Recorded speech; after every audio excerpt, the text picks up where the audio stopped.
À la suite d'une courte virée en Espagne, plus exactement à Roses, le convoi se dirigera vers Grau-du-Roi, port de Camargue.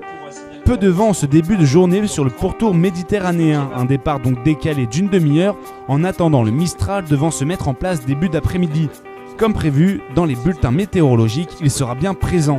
Rappel général pour ce 7e raid du Tour, la seconde procédure de départ, cette fois-ci, sera la bonne et la flotte se lancera pour 35 000 nautiques répartis en 9 bords.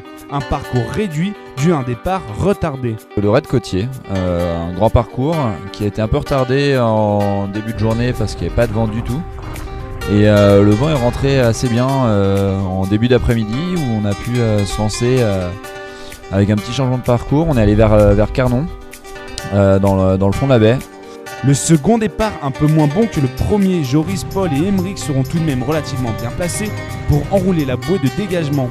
Beaucoup de choses sont jouées à la bouée de dégagement en fait, où la flotte est ultra serrée et là où on a réussi à faire un bon passage et à filer dans les 10 premiers. Et là, grâce à la superbe tactique de Joris et le positionnement et le cap qu'on a pu suivre, on a su aller au bon endroit.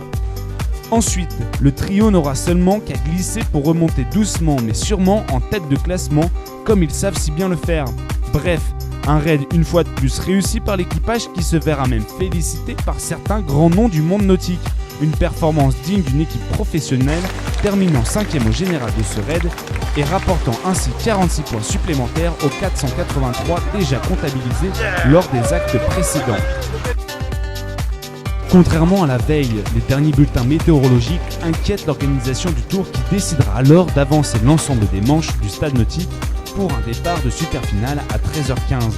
Le Mistral devrait effectivement frapper la côte en début d'après-midi, imposant des rafales de plus de 28 nœuds. Impossible donc pour les Diams de poursuivre dans de telles conditions. Ce sera sans aucun doute le plus beau spectacle que nous offrira cette manifestation nautique avec des voiles filant à d'impressionnantes vitesses, mêlant puissance et élégance.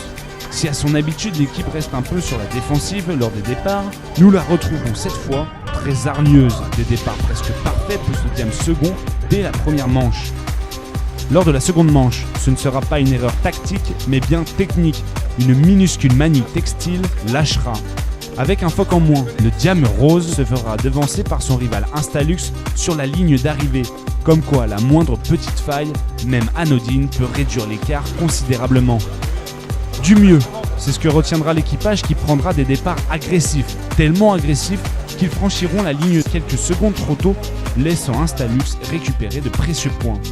Une moyenne plus que correcte pour les 2 journées de cet acte à Port-Camargue, particulièrement sportive avec une deuxième journée plus compliquée. La première leur permettra de conserver une fois de plus leur Ginaker vert, signe d'une première place dans le classement amateur.